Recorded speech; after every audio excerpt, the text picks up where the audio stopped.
नमस्कार, आप देख रहे हैं ब्रेकिंग इंडिया न्यूज 7। देश दुनिया की 25 बड़ी खबरें सबसे पहले सबसे तेज। लेकिन इससे पहले वीडियो को आप कहां से देख रहे हैं कमेंट करके जरूर बताएं और साथ ही वीडियो को लाइक भी करें।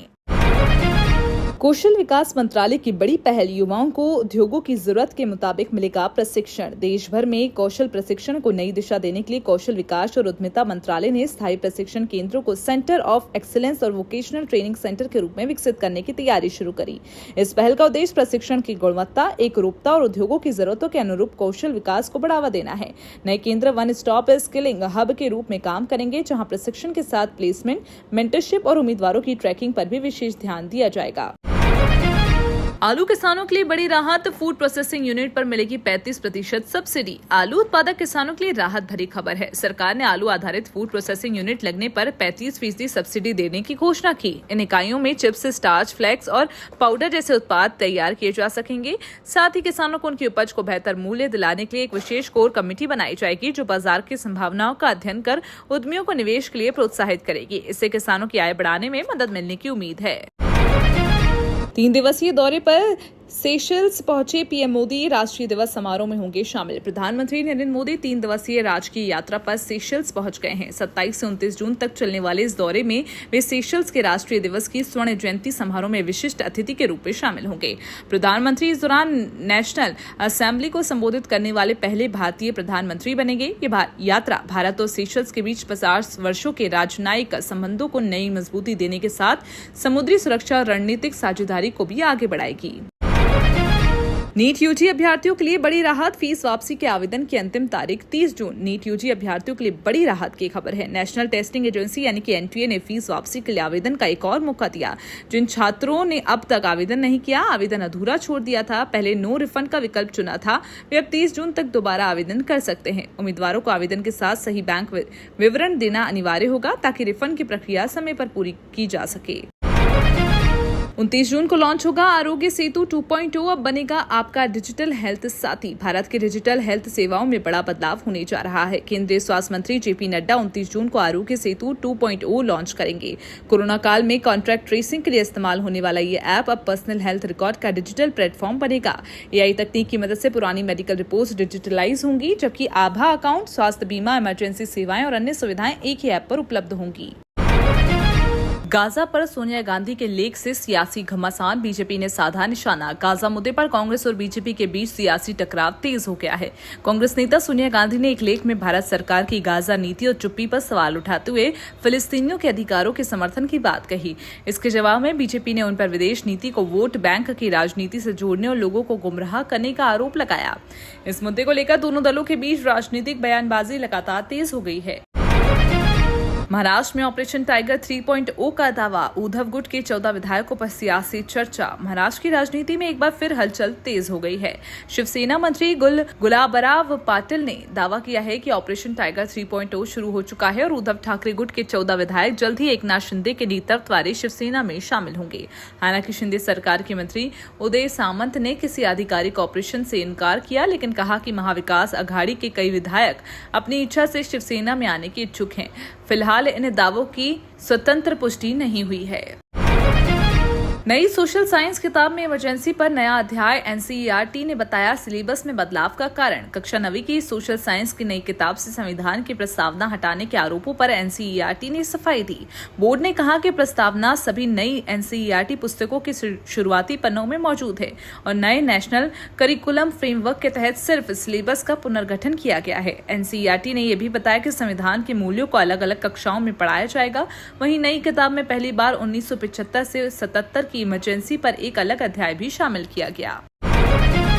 1 जुलाई से रफ्तार पकड़ेगा मानसून, कई राज्यों में होगी झमाझम बारिश। देश भर में मानसून की रफ्तार अगले महीने से तेज होने की उम्मीद है। भारत मौसम विज्ञान विभाग के अनुसार 1 जुलाई के बाद दक्षिण पश्चिम मानसून सक्रिय होगा और कई राज्यों में अच्छी बारिश होगी। अगले 3 दिनों में उत्तर प्रदेश, उत्तराखंड, गुजरात, बिहार, झारखंड, मध्य प्रदेश और छत्तीसगढ़ समेत कई इलाकों में मानसून के आगे बढ़ने के लिए अनुकूल परिस्थितियां बन रही हैं। फिलहाल देश में सामान्य से कम बारिश दर्ज हुई, लेकिन अगले सप्ताह बारिश में तेजी आने की संभावना है। स्वच्छ ऊर्जा में भारत की बड़ी छलांग, परमाणु ऊर्जा से चलने वाले दुनिया का पहला हाइड्रोजन केंद्र शुरू। भारत में स्वच्छ ऊर्जा के क्षेत्र में एक ऐतिहासिक उपलब्धि हासिल हुई है। परमाणु ऊर्जा विभाग ने तमिलनाडु के कलपक्कम स्थित इंदिरा गांधी परमाणु अनुसंधान केंद्र में परमाणु ऊर्जा से संचालित दुनिया के पहले हाइड्रोजन उत्पादन केंद्र की शुरुआत की।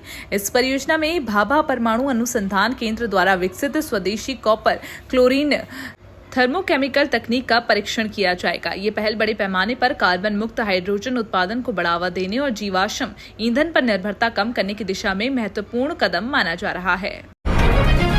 अफगानिस्तान में 6.2 तीव्रता का जोरदार भूकंप, 8 देशों तक महसूस हुए झटके। अफगानिस्तान में 6.2 तीव्रता का शक्तिशाली भूकंप आने से पूरे क्षेत्र में दहशत फैल गई है। राष्ट्रीय भूकंप विज्ञान केंद्र के अनुसार भूकंप का केंद्र जमीन से 215 किलोमीटर की गहराई में था। इसके झटके अफगानिस्तान के अलावा भारत, पाकिस्तान, चीन, तजाकिस्तान, उज्बेकिस्तान, किर्गिस्तान और तुर्कमेनिस्तान में भी महसूस किए गए। भारत में जम्मू कश्मीर से लेकर दिल्ली तक लोग झटके महसूस होते ही एहतियातन घरों और दफ्तरों से बाहर निकल आए।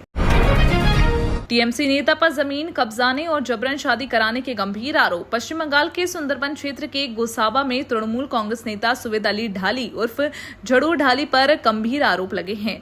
ग्रामीणों और भाजपा का दावा है कि उसने गरीबों की जमीन पर कब्जा किया, कटमनी वसूली और राजनीतिक प्रभाव का इस्तेमाल कर महिलाओं से जबरन शादी की। आरोप है कि कभी बकरी बेचने वाला ये नेता अब करोड़ों की संपत्ति का मालिक बन चुका है।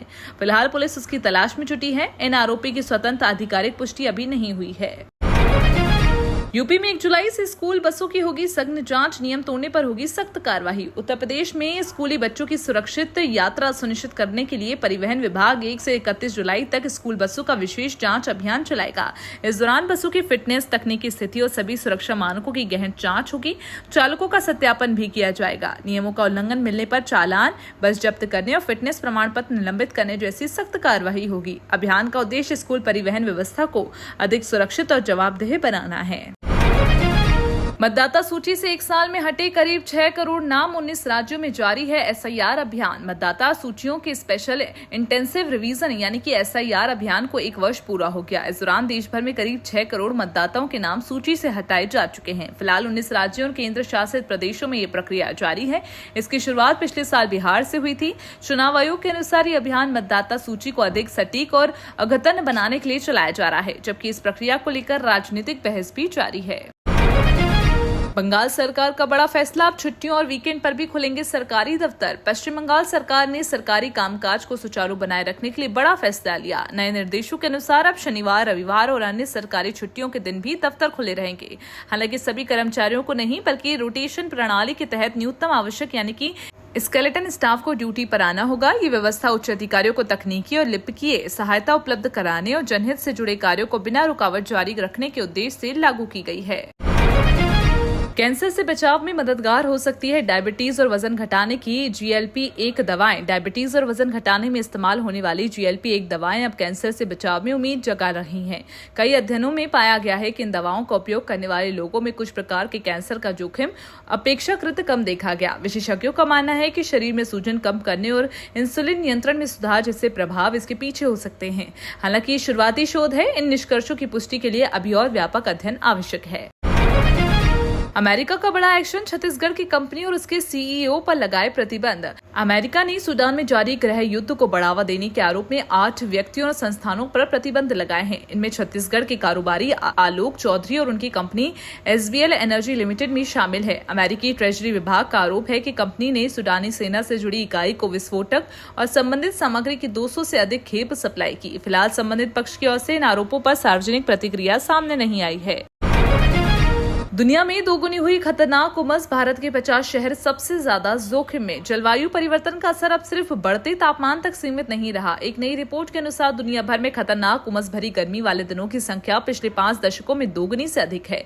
भारत के 50 से ज्यादा शहर इस बढ़ते खतरे की चपेट में हैं। विशेषज्ञों के मुताबिक बढ़ती नमी और तापमान के कारण हीट स्ट्रेस, डिहाइड्रेशन और हीट स्ट्रोक का खतरा तेजी से बढ़ रहा है। वैज्ञानिकों ने शहरी नियोजन और स्वास्थ्य सुरक्षा उपायों को मजबूत करने की जरूरत बताई है। मुंबई में बड़ी साजिश नाकाम, 14,900 जहरीले कैप्सूल के साथ आरोपी गिरफ्तार। मुंबई पुलिस ने एक बड़ी साजिश का पर्दाफाश करते हुए 14,900 कथित जहरीले कैप्सूल के साथ एक आरोपी को गिरफ्तार किया। आरोप है कि वे मुहर्रम जुलूस में इन्हें दर्द निवारक दवा बताकर लोगों में बांट रहा था। कुछ लोगों की तबीयत बिगड़ने के बाद पुलिस ने कार्रवाई की। जांच में आरोपी के घर से जिंक फास्फाइड और हजारों कैप्सूल भी बरामद हुए। पुलिस उसके मकसद और किसी संभावित आतंकी या अन्य नेटवर्क से जुड़े होने के पहलुओं की जांच कर रही है। फिलहाल जांच जारी है। वाराणसी को अगस्त में मिलेगा एशिया की पहली अर्बन रोपवे सेवा, किराया सिर्फ 10 रुपए से शुरू। वाराणसी को जल्द ही एशिया की पहली शहरी सार्वजनिक रोपवे सेवा की सौगात मिलने जा रही है। अगस्त से केंट रेलवे स्टेशन से रथ यात्रा तक गोंडोला राइड शुरू होगी, जिसका न्यूनतम किराया सिर्फ 10 रुपए रखा गया है। करीब 800 करोड़ रुपए की इस परियोजना में मेट्रो जैसी आधुनिक सुविधाएं, स्मार्ट कार्ड, क्लॉक रूम और हाईटेक सुरक्षा व्यवस्था होगी। इसके केंट से गोदोलिया तक का सफर महज 15 से 16 मिनट में पूरा होगा, जबकि स्थानीय लोगों को काशी स्मार्ट पास पर विशेष छूट भी मिलेगी। रायपुर में 15,047 ऑटो ई रिक्शा पर लगे क्यूआर कोड बना वर्ल्ड रिकॉर्ड। रायपुर में सार्वजनिक परिवहन को सुरक्षित बनाने की दिशा में बड़ा कदम उठाया गया है। शहर के 15,047 ऑटो ई रिक्शा पर क्यूआर कोड लगाए गए हैं, जिसके चलते ये अभियान golden book of world record में दर्ज हुआ है। क्यूआर कोड स्कैन करते ही वाहन चालक और मालिक की जानकारी मिल सकेगी, जिससे यात्रियों की सुरक्षा और पारदर्शिता बढ़ेगी। रायपुर पुलिस का कहना है कि ये पहल सुरक्षित और भरोसेमंद सफर सुनिश्चित करने की दिशा में अहम होगी। झारखंड में राष्ट्रीय पल्स पोलियो अभियान शुरू, 61 लाख से अधिक बच्चों को पिलाई जाएगी दवा। झारखंड में आज से 30 जून तक राष्ट्रीय पल्स पोलियो अभियान चलाया जाएगा। इस दौरान 5 वर्ष से कम आयु के 61.26 लाख से अधिक बच्चों को पोलियो की दवा पिलाई जाएगी। पहले दिन राज्य भर के 24,507 पोलियो बूथों पर टीकाकरण होगा, जबकि अगले 2 दिनों तक स्वास्थ्य विभाग की टीमें घर घर जाकर छूटे हुए बच्चों को दवा देंगी। स्वास्थ्य विभाग ने सभी अभिभावकों से अपील की है कि वह हर बच्चे को पोलियो की खुराक जरूर दिलाएं। लाल किला ब्लास्ट केस में एनआईए की बड़ी कार्रवाई, 3 और आरोपी चार्जशीट में शामिल। दिल्ली के लाल किला ब्लास्ट मामले में राष्ट्रीय जांच एजेंसी यानी कि एनआईए ने बड़ी कार्रवाई करते हुए पटियाला हाउस कोर्ट में पूरक चार्जशीट दाखिल की है। इस चार्जशीट में 3 और लोगों को आरोपी बनाया गया है, जिससे मामले में कुल आरोपियों की संख्या 13 हो गई है। जांच एजेंसी के अनुसार नए आरोपियों पर साजिश में शामिल होने के आरोप हैं। एनआईए पहले ही इस मामले में 10 आरोपियों के खिलाफ चार्जशीट दाखिल कर चुकी है और मामले की आगे जांच जारी है। पश्चिम मध्य प्रदेश में मानसून की एंट्री, किसानों की सोयाबीन बुआई की चिंता खत्म। पश्चिम मध्य प्रदेश में आखिरकार मानसून ने दस्तक दे दी है। रतलाम समेत कई जिलों में हुई तेज बारिश से भीषण गर्मी और उमस से राहत मिली है। लंबे इंतजार के बाद किसान अब सोयाबीन की बुआई की तैयारी में जुट गए हैं। मौसम विभाग के अनुसार अगले 48 घंटों में रतलाम, मंदसौर और नीमच में अच्छी बारिश की संभावना है। हालांकि कृषि विशेषज्ञों ने पर्याप्त वर्षा के बाद ही बुआई करने की सलाह दी, ताकि फसल को बेहतर शुरुआत मिल सके। पचपदरा रिफाइनरी से बदलेगी राजस्थान की तस्वीर, बढ़ेंगे रोजगार और निवेश। राजस्थान की पचपदरा रिफाइनरी परियोजना को लेकर सरकार ने तैयारी तेज कर दी है। करीब 80,000 करोड़ रुपए की इस परियोजना से राज्य में निवेश और रोजगार को बढ़ावा मिलने की उम्मीद है। एचपीसीएल प्रदेश में 300 से अधिक नए पेट्रोल पंप खोलेगा, जिनके लिए 304 स्थान चिन्हित किए जा चुके हैं। सरकार नई लीज नीति भी लाएगी, जिससे परियोजना का काम तेज होगा और स्थानीय अर्थव्यवस्था को मजबूती मिलेगी। शेखावटी को जल्द मिलेगा यमुना का पानी, मंत्री खर्रा का बड़ा ऐलान। सीकर दौरे पर नगरीय विकास मंत्री झाबर सिंह खर्रा ने 177 करोड़ रुपए के विकास कार्यों का लोकार्पण और शिलान्यास किया।